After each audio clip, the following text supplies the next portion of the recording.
हे पहा, कैरीचे आंबट गोड तिखट लोणचं तयार झालेलं आहे। लोणच्याला रंग तर काय सुरेख आलेला आहे, चवीला एक नंबर लागतो। नमस्कार, मी कविता's टेस्टी फूड मध्ये सर्व खवय्यांचे पुन्हा एकदा स्वागत करते। आज आपण कैरीचे आंबट गोड तिखट लोणचं कसं करायचं ते पाहणार आहोत। रेसिपी नेहमीप्रमाणे खूप साधी आणि सोपी आहे। लोणचं चवीला खूपच छान लागतं आणि बनवायलाही खूप सोपं आहे। लोणचं म्हटलं की सर्वांच्याच तोंडाला पाणी सुटतं, त्यातल्या त्यात आंब्याचं लोणचं तर सर्वांनाच खूप आवडतं। परफेक्ट मेजरमेंट आणि पारंपरिक पद्धतीने कैरीचे लोणचं कसं करायचं ते इथे आपण बघणार आहोत। या व्हिडिओमध्ये कैरी आणि गुळाचे प्रमाण कसं घ्यायचं किंवा या लोणच्यासाठी लागणारा मसाला कसा तयार करायचा, तो मसाला घरीच कसा तयार करायचा आणि वर्षभर टिकण्यासाठी काय काळजी घ्यायची, हे सर्व या व्हिडिओमध्ये आपण पाहणार आहोत। वर्षभर टिकणारे हे लोणचे चपाती, फुलका, वरण भाताबरोबर खूप छान लागते। चला तर वेळ न घालवता हे चटपटीत लोणचं कसं करायचं ते पाहूया। तुम्ही या चॅनलला अजून सबस्क्राइब केले नसेल तर जरूर सबस्क्राइब करा, ते निशुल्क आहे। यासाठी लागणारे साहित्य इथे मी 1 किलो कैरी घेतलेली आहे। मला लाडवा कैरी मिळालेली आहे बघा, छान पांढरी मस्त आणि गाभेदार कैरी मिळालेली आहे। मी बाजारातून आणून घरी स्वच्छ धुवून घेतली आणि नंतर एका मुलाकडनं कैरी कापून देणाऱ्या मुलाकडनं ही कैरीच्या फोडी करून आणलेल्या आहे। समजा तुम्हाला तसं नाही मिळालं ना तर तुम्ही कैरी आपली घरी चाकूने कापून पण हे लोणचं करू शकता। त्याच्यामध्ये कापताना अशा कोळी वगैरे पण होत्या, त्या सगळं स्वच्छ साफ केलेलं आहे। आणि हे वाला असतं ना हे कैरीच्या, हे जरूर नक्की काढा तुम्ही। या पूर्ण कैरीचं हे असे साल्ट आहे ना, त्याच्याने पण लोणचं खराब होऊ शकतं। हे तर हे मी सर्व साफ करून कैऱ्या ठेवलेल्या आहे, तुम्हाला दाखवण्यासाठी मी ठेवलं। हे कोय आणि हे साल्ट आहे ना, हे जरूर काढा तुम्ही। आणि तर 1/2 किलो मी मोहरीची डाळ घेतलेली आहे। हे 350-400 ग्राम मी गूळ घेतलेला आहे। 1 वाटी लाल तिखट घेतलेला आहे। लाल तिखट ना माझं जास्त तिखट नाही आहे, त्याच्यामुळे मी हे थोडं जास्त घेतलं आहे। तुमचं लाल तिखट कसं आहे त्याच्यावर तुम्ही ठरवून घेऊ शकता। अर्धा किलो शेंगदाणा तेल घेतलेलं आहे। हे लवंग आणि मिरी, एक 10-12 लवंग आणि 12-13 मिरी घेतलेली आहे। अर्धा पाव मीठ घेतलेला आहे। 1 चमचा हळद, 25 ग्राम सोप घेतलेली आहे। 1 चमचा कलोंजी, 1 चमचा हिंग घेतलेला आहे। 1 चमचा मेथी दाणा आणि 1 चमचा दालचिनी पावडर घेतलेली आहे। हे दालचिनी पावडर वगैरे सगळं ना मी हे या चमच्याच्या प्रमाणाने घेतलेलं आहे। लोणच्यात घालण्यासाठी ना मी बघा असा हिंग घेतला आहे, खडा हिंग। लोणचा किंवा मसाल्यामध्ये ना तुम्ही असाच हिंग घाला, याच्याने सुवास पण छान येतो, एकदम स्ट्रॉंग आहे याचा सुवास आणि लोणचं पण खराब होत नाही। याचीच मी ही हिंगाची पावडर करून घेतलेली आहे। तुम्ही अजून या चॅनलला सबस्क्राइब केले नसेल तर सबस्क्राइब बटनला क्लिक करा आणि बेल आयकॉनला प्रेस करायला विसरू नका, जेणेकरून नवीन रेसिपीचे नोटिफिकेशन तुम्हाला येतील। इकडे गॅसवर ना मी तेल गरम करायला ठेवलेलं आहे। तेल आपल्याला एकदम चांगलं धूर येईपर्यंत गरम करून घ्यायचं आहे। आणि इकडे दुसऱ्या गॅसवर ना एका कढईमध्ये आपण हे मसाले ना थोडेसे भाजून घेऊया। जास्त नाही भाजायचे आहे, अगदी आपल्याला एक अर्धा मिनिट। मेथीला जास्त भाजलं ना तर जास्त कडवटपणा येतो, त्याच्यामुळे मेथीला जास्त भाजू नये आपण। त्यातच मी ही बडीशेप पण टाकून भाजून घेते अगदी थोडी, एक अर्धा मिनिट। जर ओलसर वगैरे जर असेल ना तर यातनं मॉइश्चर निघून जाईल असं। फक्त थोडंसं ना गरम करून घ्यायचंय आपल्याला।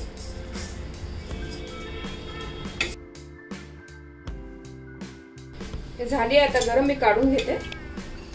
याच कढईमध्ये ना मोहरीची डाळ पण आपण एक अर्धा मिनिट फक्त भाजून घेऊया। इथे मी मोहरीची डाळ आहे ना थोडी जास्त प्रमाणात घेतलेली आहे, कारण माझ्या घरी मुलांना आमच्या खार जास्त आवडतो म्हणून। तुम्ही थोडंसं कमी प्रमाण घेतलं तरी चालतं। त्यात मी 1/2 किलो घेतलेली आहे मोहरीची डाळ। अगदी अर्धा मिनिटात आपल्याला गरम करायची।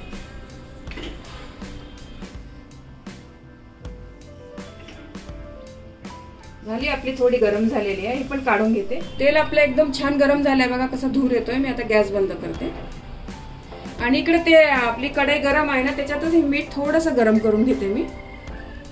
आणि लोणच्यासाठी तुम्ही मीठ घेत असाल ना तर नवीन पुडीच थोडा तुम्ही, आधी आपण जे वापरत असतो ना ती नका, त्याला जरा ओलसरपणा पण असू शकतो।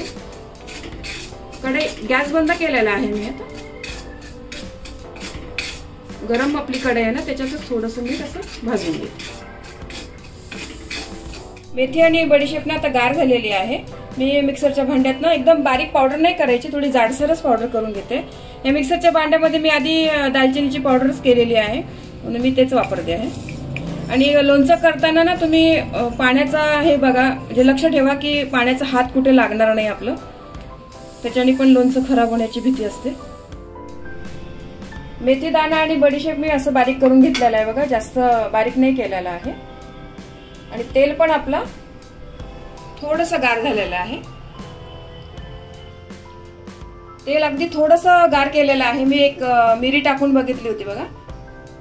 आता हे बाकीचे पण लवंग आणि मिरी टाकते याच्यामध्ये आणि हे हिंग टाकते.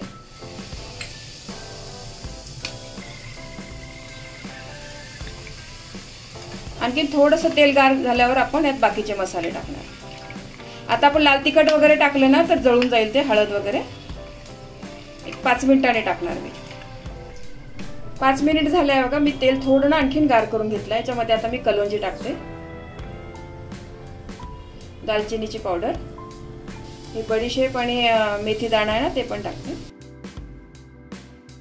हा मसाला आहे आपला तेलामध्ये ना छान भाजतोय बघा. हा ही मोहरीची डाळ,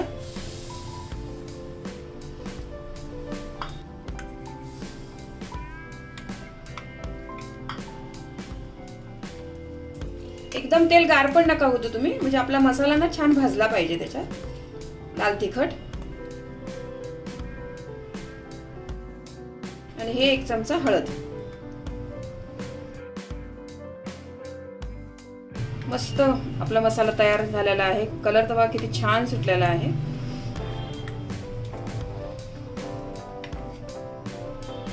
आता आपण याला पूर्ण गार होऊ द्यायचं आणि मग बाकीचं हे टाकूया त्याच्यामध्ये, गूळ वगैरे.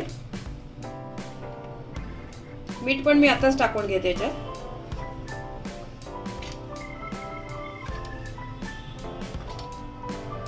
या चमच्याने ना 5 चमचे मीठ टाकलेलं आहे. कमी जास्त वाटलं ना तर तुम्ही परत याच्यात टाकू शकतात लाल तिखट, मीठ वगैरे. आता हे पूर्ण गार करून घेते. अजून पण जरा आता गरम आहे. हे बघा आपला मसाला पूर्ण गार झाला आहे आता. छान कलर तर बघा किती मस्त आलेला आहे, एकदम लाल मस्त कलर आलेला आहे. आता मी या फोडींमध्ये ना हा मसाला घालते. पूर्ण या मसाल्यामध्ये ना फोडी चांगल्या कोट करून घ्यायच्या आहे मस्त.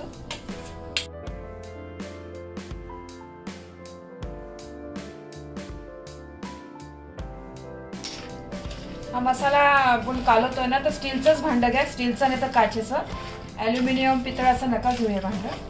त्याच्यामध्ये ना कैऱ्याच्या आंबटपणामुळे त्याचा अर्क उतरतो आणि टेस्ट बदलते. स्टीलचं भांड्यातच करा तुम्ही. जर काचेचं असेल तर तुम्ही काचेचा पण वापर करा.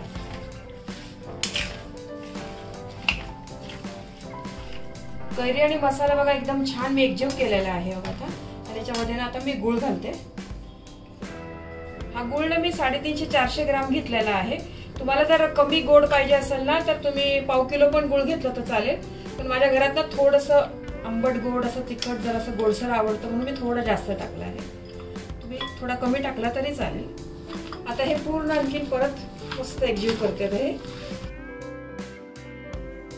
हा गूळ आहे ना कैरीच्या फोडींमध्ये मसाल्यामध्ये छान मिक्स झाला पाहिजे. चवीला ना हे लोणचं इतकं सुंदर लागतं ना, मस्त आंबट गोड तिखट अशी चव खूप भारी लागते चवीला. ही एक पारंपरिक रेसिपी आहे माझ्या आईची. ही हे लोणचं लहानपणापासून खातोय असं या पद्धतीचं लोणचं. खूप चवीला भारी लागतं. पण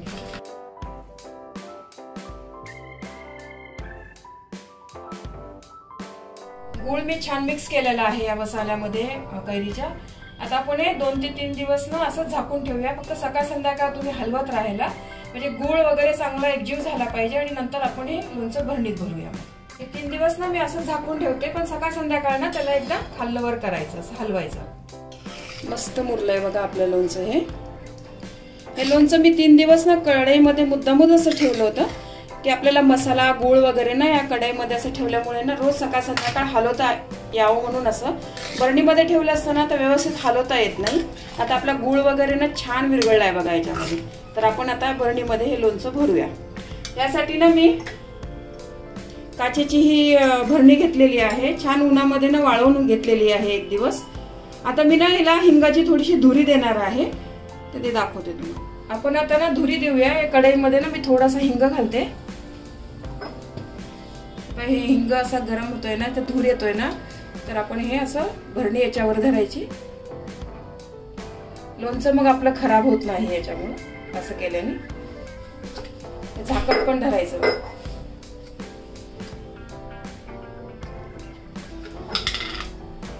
हे देणं खूप गरजेचं आहे हे।